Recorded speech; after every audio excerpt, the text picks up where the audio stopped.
Hi, this is Heidi from Garden Crossings, and I'm going to take you for a walk through the garden today. It is September, the end of September, and so I wanted to just show you kind of how the garden's looking here in Michigan.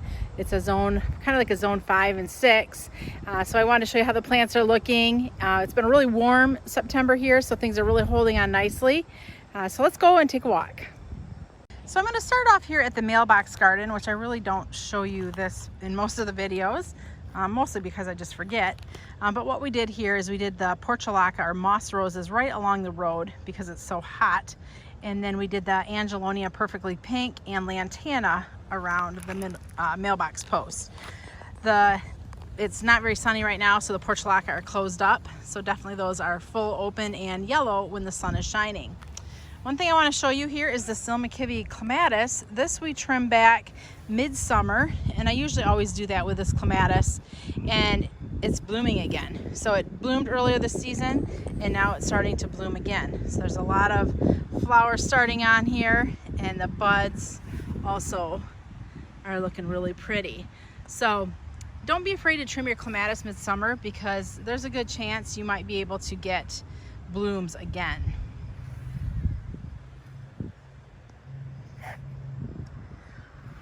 As we look towards the front of the house, you can see that the bubblegum supertunias are still really putting on a very significant show of color and are looking fabulous. So let's go in and take a closer look here.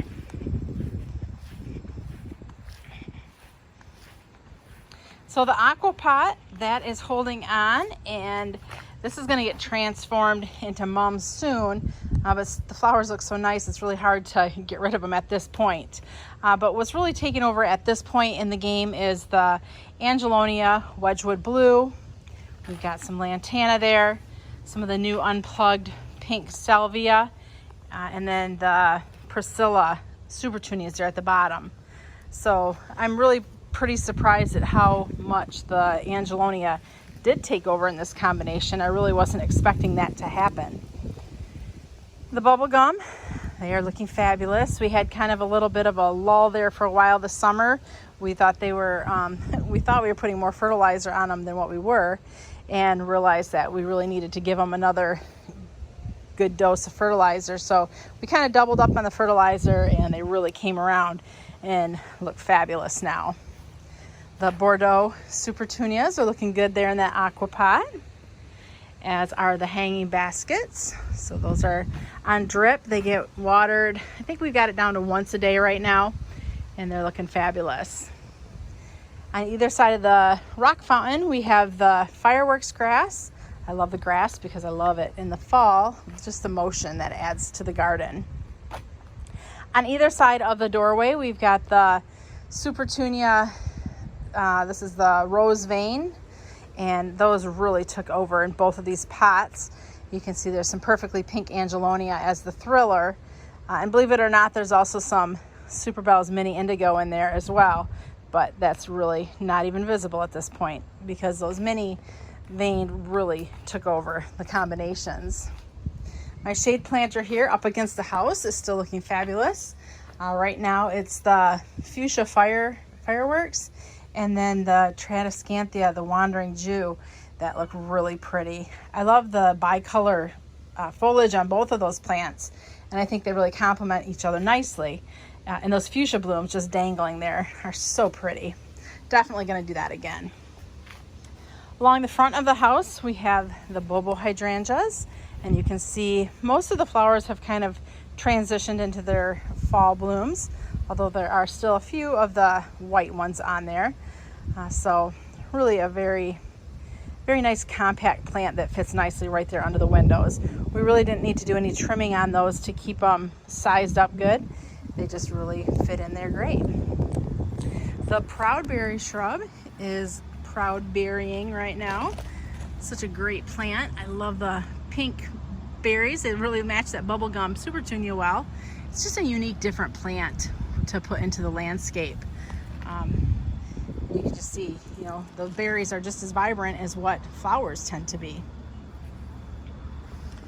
Got Anna's Magic Ball here underneath the standard lilac tree. The lilac is so huge. I really like the Anna's Magic Ball though, because that chartreuse green foliage really pops in the landscape, and that's about the only thing evergreen that I have in my garden. As we make our way around, we've got the quickfire hydrangea. That is gorgeous. That's one of the earlier blooming hardy hydrangeas. As we make the way down the hill, we've got a lot of bobo in here, and they don't get enough water, so that's why they really are kind of looking brown. They should be kind of more like a dusty pink, but because they don't get enough water, the blooms tend to go more from white to brown. Got the pugster butterfly bush tucked in between. Beautiful purple blue blooms. And there's another one. This is a very like dry area, so we did put some of the heated up gaillardia in here this year, which are annuals in Michigan. But I really like how that orange there and then the yellow and orange against the house really kind of have done very well without getting a lot of water in that area. Making our way around. We've got the blue chip butterfly bush. Beautiful long blooming butterfly bush in the garden. Very compact, only about 2 to 3 foot tall, so it really doesn't take up a lot of space. It's got the beautiful purple blooms. Some more of the mini indigo supertunias. In this area here, we've got the Inca Ice Alstroemeria. Gorgeous. We also have a few other Alstroemeria in here, and I'm trialing this year because we're going to actually be adding these into our offerings for next year. So we're going to have, I believe, 8 Alstroemerias that we'll be adding next year.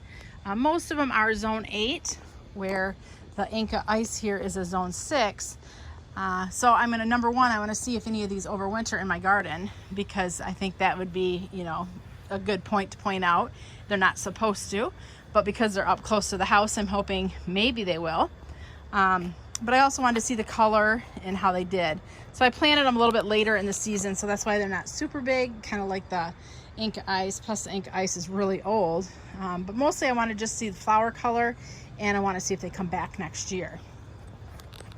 We've got the little quickfire hydrangea here in the middle, just tucked in nicely there under the window. And then we have the Weigela snippet lime, and that's reblooming with a beautiful light pink blooms on it. We'll come back to that garden in a minute. Under the deck, we've got our hostas and bleeding hearts and astilbes. This area here definitely looks like, you can tell it's fall, because things are starting to get just kind of tattered and crispy looking. But the hostas do really well under the deck here in the shade. Got the wee white hydrangeas there under the window. And the yellow, this is a new lantana for 2022. That's done really well, and you can see it's a fairly vigorous habit of lantana. The purple you're seeing, that's a new lobellaria for 2022. So we'll get the name of that on the screen. But that too has done really nice here in this garden, and I love that purple and the yellow together. We have come through and done some trimming in the garden, so as things are starting to kind of fizzle and fade, we'll come through and trim them back. That way there's less to do later. So if you're starting to notice things in your garden kind of fizzling and fading, go ahead and give them a trim. In the back there, you're seeing the orange or peach. That's the Atlas rose, really beautiful. So that we trimmed off all the old buds, so that's just one flower right now, or one cluster of flowers right now that are blooming. Got the Asclepias here, hairy balls, and it is really loaded with a lot of seed pods on it. So as these start to dry up, I'm going to go ahead and harvest the seeds, so that way we can add more of these out into the garden next year. I think this plant is really unique. I love the little dangling white flowers on it, so it's just kind of a different look to the Asclepias. The seed pods too are very interesting. So what I didn't realize is they start off very small, and I wasn't sure how big they were going to get, but these are almost the size of I would say like a medium-sized orange, so quite large. So I'm going to have a lot of seed here to be planting out in the garden for next year. Got the Vista Supertunias, the bubblegum, silverberry, and paradise. Along with behind them are the mini mauvet hydrangeas. Those are blooming in July, so they're kind of fizzling at this point in the season. A couple little flowers trying to still flower, but man, my July garden is when mine's in the prime. How about you? When is your garden in its prime? Got that Miscanthus morning light grass there. I love the grass and how it adds how it adds the movement out into the garden. We have this bed lined here with sedum lemon coral. That's an annual, but really a pretty vibrant splash of kind of that chartreuse green color. The garden over here has the sun patiens. This is the compact red sun patian. We've also got the My Monet Weigela and the dwarf bloomerang purple lilacs. So this garden has color virtually from early spring all the way through into the fall. The big plant you're seeing in the middle there, that's a limelight standard tree. So it's in tree form, it's on a trunk, and it's been trained into a tree form. The wind, though, I think comes whipping kind of through the little area there between the house, and it's kind of given this a little lean to it. So we'll have to trim it up and get it shaped back up so the lean kind of disappears. We also have some Atlas roses in this garden as well. Looks like we've just got one right there, but even though there's just that one, it's very fragrant. I'm smelling it here in the garden. Also the bloomerang dwarf purple, here's a little flower. The bloomerang lilacs are the repeat bloomers, so they bloom virtually all summer long. Their first spring bloom is the most prolific and the showiest, but to get lilac blooms throughout the summer is pretty impressive, to say the least. That way you have a little bit of that lilac scent as you're going throughout the summer. Butterfly garden is still looking pretty nice. We've got the sun patiens lining it, and then we had cone flowers tucked in this little white area. They've been trimmed back. They're starting to get kind of mildew on them, so we could even probably trim these back a little bit further just to get rid of some of that mildew that's going on. The hummingbirds have been just crazy lately. They're always flying about, so that's kind of fun to see. I really hadn't noticed them until about probably the last 2 or 3 weeks. So it's been fun seeing all the hummingbirds out in this garden as well. This here is a Bobo hydrangea, followed by a Miss Molly butterfly bush. I love the fuchsia color blooms. And then another Bobo hydrangea.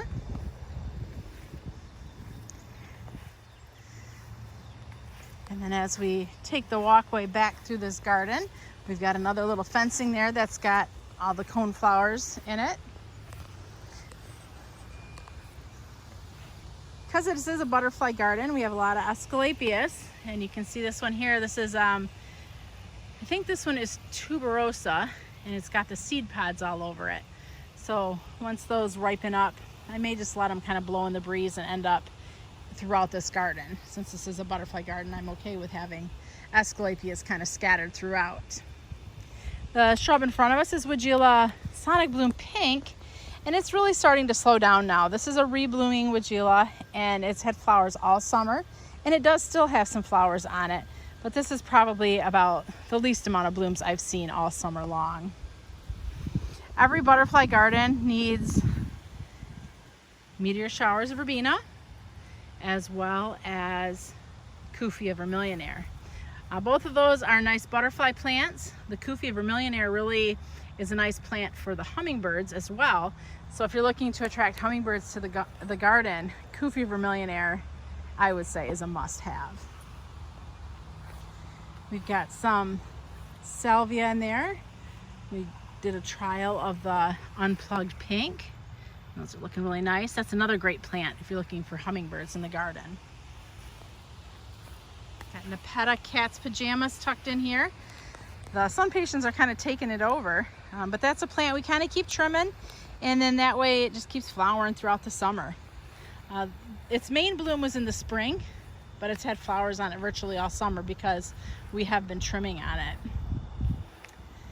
This little area here, there's some delphiniums, some more Cinderella Asclepias. There's lupins in here in the spring. You can see there's a hardy hydrangea with that dark, or excuse me, hardy hibiscus with that dark foliage. It's done flowering now. Some phlox that bloom this summer. It's real important when you're planting a garden that you make sure to have things that bloom at all different points in the season, because you don't want it to be a heavily spring blooming garden or heavily fall blooming garden. You really want to be able to have color showing at all points in the season. Even though you may have areas kind of like what we're seeing right here that don't have a lot of flowers going on right now, earlier in the summer it was gorgeous. And you can see there's other areas that are now compensating for that lack. So the firelight hydrangea, for example, is gorgeous right now. One thing I want to point out is if you're somebody that likes to do winter pots with evergreens and stuff and have some hydrangeas in there, now is probably a good time to go and trim a few of the blooms out. I would recommend hanging them upside down to dry, and then that way when it comes time for you to create your winter plants, you have some beautiful hydrangeas that you can stick in there. Basically what you want to do is you want to get them before they turn really brown, which these are not brown right now, and you want to have it so that the flowers are kind of papery feeling, and these are right about at that stage.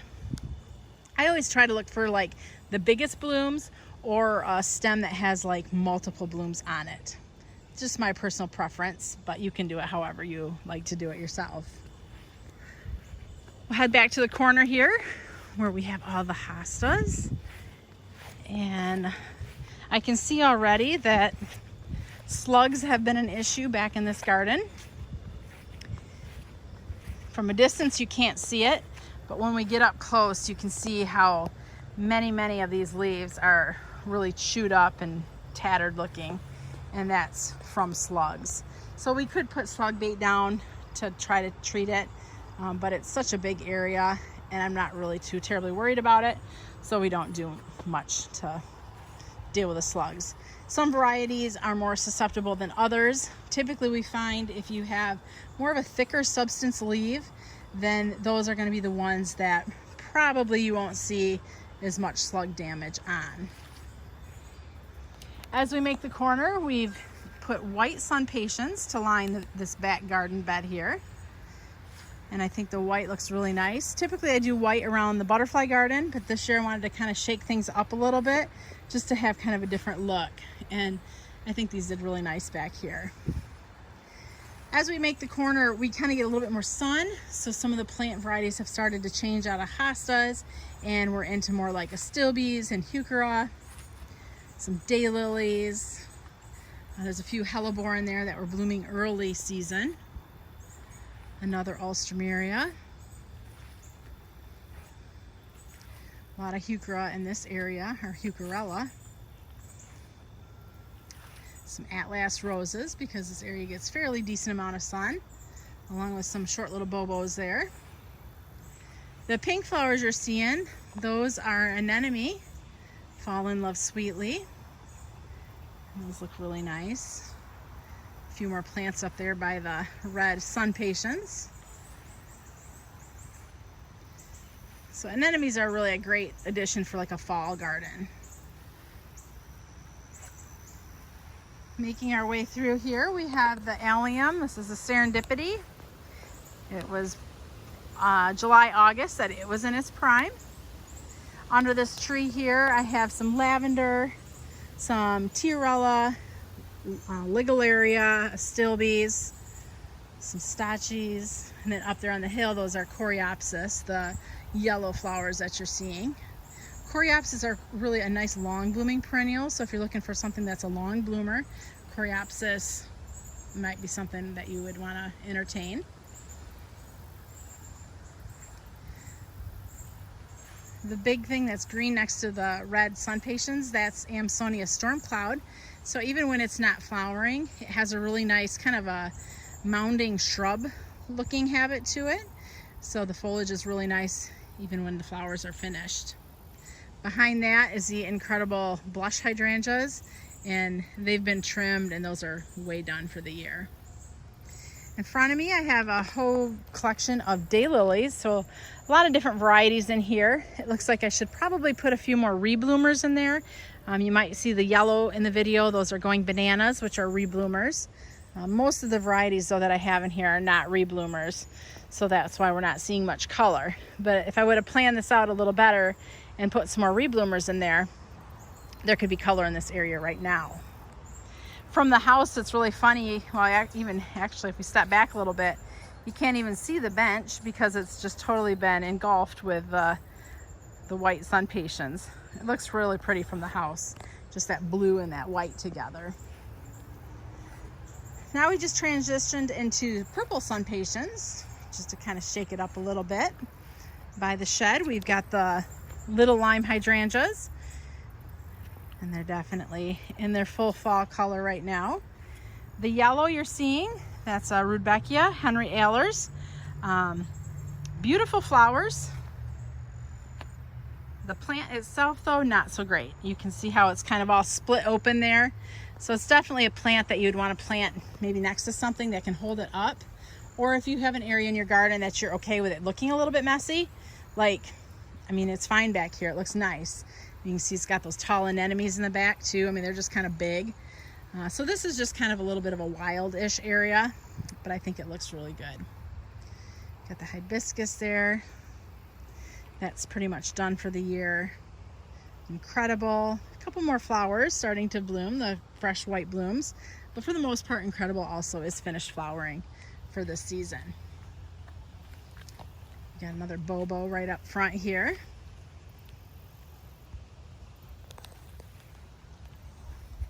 As we make our way around, kind of losing our color a little bit. In the back, the pink we're seeing is Senorita Rosalita. That's a cleome, and that's about 3 foot tall, maybe almost 4 foot tall back there. So that's a great back of the border type plant. We've got some Arcufia vermillionaire, the orange, which is good for the butterflies and the hummingbirds. Got a spirea, so this has nice blooms earlier on this season, but the foliage is also really cool this time of year because it's just a little bit different green than some of the other greens in the garden. That there is Allium millennium, finished flowering, but still the leftover flowers I think they had just a little bit of whimsy out in the garden. Baptisia in the background there, that thing is huge. So Baptisia also, this is the native Baptisia, Baptisia australis, so it gets really large and it looks a little wild. Some of the new Baptisia, the Decadent series, they're more refined, tighter habit, don't get near as tall, and maybe just play a little bit nicer out in the garden. Here's another proudberry shrub, and you can just see all those beautiful pink berries. So again, I want to say we saw it at the beginning of the video, and here's another, this is a more mature plant. Just what a beautiful addition. Adds some unique color and texture out into the garden. Another one of the hardy hibiscus. Beautiful dark black foliage. It's still trying to kick out a few flowers here. I believe this one is Perfect Storm. But this really is a heat-loving plant, and now that the season's coming to an end, it's also kind of just ending its life cycle for the year. This area here, we've got the Mystic Illusion dahlias. That's the yellow in the background. Those were really flowerful all summer, but again, end of year. We've got White Knight Lobularia, and then also some of the Jazzberry Supertunia. The Jazzberry is a new Supertunia for next year. It's a Vista, part of the Vista series, like Bubblegum. But this here, this White Knight, and it might even be Snow Princess we have in here, was just way too vigorous and overtook it. But I do like that white and that purple together. The purple is a really unique color that they've added to the Vista series of Supertunias. A new sunflower next year is the Suncredible Saturn. So this has kind of an orangey kind of eye around the main eye. So just kind of a unique look. The nice thing with the Suncredibles is they bloom all summer long. So you don't need to deadhead them. They just continue to flower all summer long.